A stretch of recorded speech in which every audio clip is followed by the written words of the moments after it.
एक बार की बात है, एक गांव में एक मूर्तिकार रहता था जो बहुत ही खूबसूरत मूर्तियां बनाया करता था। मूर्तियां बेचकर वह अच्छे खासे पैसे कमाता और इसी से अपना घर चलाया करता था। उस मूर्तिकार का 10 से 12 साल का एक लड़का भी था और वह भी अपने पिता के साथ मिलकर बचपन से ही मूर्तियां बनाया करता था। और यहां तक कि वह 10 से 12 साल का लड़का भी बहुत ही खूबसूरत मूर्तियां बनाता था। उसके पिता उसकी मूर्तियां देखकर बहुत खुश होते, लेकिन हमेशा उसकी बनाई हुई मूर्ति में कोई ना कोई कमी निकाल ही लेते थे। लेकिन उस मूर्तिकार का बेटा कभी भी अपने पिता की बातों से निराश नहीं होता था, बल्कि वह अपने काम को जारी रखता और अपने पिता की बात को मानते हुए अगली बार वह उस गलती पर अच्छे से ध्यान देता। अब धीरे धीरे उस बच्चे की मूर्तियां उसके पिता की मूर्तियों से भी ज्यादा अच्छी बनने लगी थी। फिर कुछ समय गुजरने के बाद लोगों ने उसकी बनाई मूर्तियों को ज्यादा दाम में खरीदना शुरू कर दिया और उसके पिता की बनाई मूर्तियों को लोग पहले के ही दाम में खरीदते थे। अब समय गुजरने के बाद वह लड़का बड़ा हो गया और अब वह अपने पिता से भी ज्यादा कमाने लगा, लेकिन अभी भी उसके पिता उसकी बनाई हुई मूर्तियों में कुछ ना कुछ गलती निकाल ही लेते थे। लेकिन अब उसके बेटे को यह बात अच्छी नहीं लगने लगी थी। तो एक दिन जब उसके पिता उसकी बनाई हुई मूर्ति में उसे गलती बता रहे थे, तभी लड़के ने गुस्से में अपने पिता से कहा कि आप मेरी बनाई हुई मूर्तियों में कमियां निकालते हैं, जैसे कि आप मुझसे भी अच्छे मूर्तिकार हैं। आपको पता है ना कि मेरी बनाई गई मूर्तियां आपकी मूर्तियों से कई ज्यादा दाम में बिकती है। इसका मतलब यह है कि मैं आपसे बेहतर और अच्छा मूर्तिकार हूं और अब मुझे लगता है कि मुझे आपके एडवाइस की कोई जरूरत नहीं है। मेरी मूर्तियां परफेक्ट होती हैं। उस दिन के बाद से उसके पिता ने उसे एडवाइस देना छोड़ दिया और अब वह अपने बेटे के काम में कोई भी गलती और कमी नहीं निकालते थे।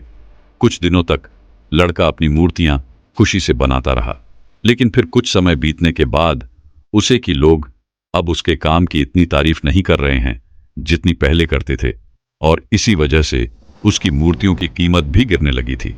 लड़के को इस बात की वजह समझ नहीं आई। उसे अपनी बनाई गई मूर्तियों में कोई भी कमी नजर नहीं आ रही थी जिसे सुधार कर वह फिर से अपनी मूर्तियों के दाम को उठा सके। वह इस बात से बहुत परेशान हो गया और एक दिन वह अपने पिता के पास गया और उन्हें अपनी प्रॉब्लम बताने लगा। पिता ने उसकी पूरी बात सुनी और उसे कहा, मुझे पता था कि एक दिन यह तुम्हारे साथ जरूर होगा। यह सुनने के बाद बेटा हैरान हो गया और उसने कहा, क्या आपको पता था कि होने वाला है? पिता ने हाँ में सर हिलाया और कहा, क्योंकि यह मेरे साथ बहुत साल पहले हो चुका है। तभी लड़के ने कहा, फिर आपने मुझे यह चीज क्यों नहीं बताई? पिता ने कहा, क्योंकि उस समय तुम समझना नहीं चाहते थे। मुझे पता है कि मैं तुम्हारी जितनी खूबसूरत मूर्ति नहीं बना सकता हूं, इसीलिए मैं हमेशा यह कोशिश करता था कि मैं एक टीचर की तरह तुम्हारी बनाई गई मूर्तियों में कमी निकालूं, क्योंकि जो काम हम खुद करते हैं उस काम में हम कभी भी कोई गलती नहीं निकाल सकते हैं, क्योंकि हम सब अपने काम को पसंद करते हैं और सबसे अच्छा समझते हैं। लेकिन दूसरा इंसान उन गलतियों को देख सकता है जो हम अपने हाथों से किए गए काम में नहीं देख सकते। जब मैं तुम्हारी बनाई गई मूर्तियों में गलतियां निकालता था, तब तुम अपने काम से सेटिस्फाई नहीं होते थे और तब तुम अपने काम को और भी अच्छे से इंप्रूव करने की कोशिश करते, और इसीलिए तुम्हारे काम में हर दिन इंप्रूवमेंट हो रही थी और तुम्हारी मूर्तियों की प्राइस भी बढ़ रही थी। और जब तुम अपने काम से सेटिस्फाई होने लगे और ये सोचने लगे कि तुमने जो मूर्ति बनाई है वह बिल्कुल परफेक्ट है और उसमें कोई भी गलती नहीं है, तभी तुम्हारी ग्रोथ रुक सी गई।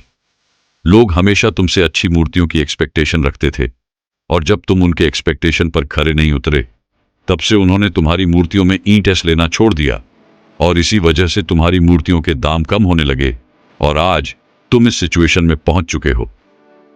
बेटे ने अपने पिता को अच्छे से सुना और थोड़ी देर के लिए शांत हो गया। फिर उसने कहा, पिताजी, अब मुझे क्या करना चाहिए? पिता ने कहा, बेटा, डिससेटिस्फाई होना सीखो और यही एक चीज तुम्हें इंस्पायर करेंगी। हमेशा अपने काम को बेहतर बनाने के लिए, हमेशा अपने काम में इंप्रूवमेंट लाने के लिए। अगर हम हमारी लाइफ में देखें तो हमें पता चलेगा कि जब हमें या हमारे काम को कोई क्रिटिसाइज करता है तो हम उसे गलत समझते हैं, लेकिन अगर हम इसे अच्छे से समझे तो हमें पता चलेगा कि जब कोई हमें क्रिटिसाइज करता है तो हमारे लिए गलत नहीं, बल्कि वह हमारे लिए अपॉर्चुनिटी होती है। बस आपको वह चीज़ पॉजिटिव वे में लेना पड़ेगा। जब आपको या आपके काम को कोई क्रिटिसाइज करता है तो उसे एक फीडबैक की तरह समझो और उस गलती को फिक्स करो और अपनी प्रोग्रेस की तरफ बढ़ते रहो। तभी आप अपने काम में इम्प्रूवमेंट के रास्ते पर लगे रहोगे। चाहे दुनिया का कोई भी काम हो, उसका कोई अंत नहीं होता। हम जितना सीखते जाएंगे उतना इम्प्रूव करते जाएंगे, और इंसान तभी सीखता है जब वह गलतियां करता है।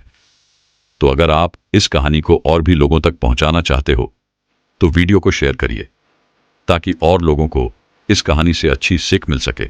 और हमारे चैनल को सब्सक्राइब जरूर करिए। मिलता हूं मैं अगली बार इसी तरह की कहानी के साथ। तो सब्र करो, शुक्र करो और जिंदगी में आगे बढ़ो।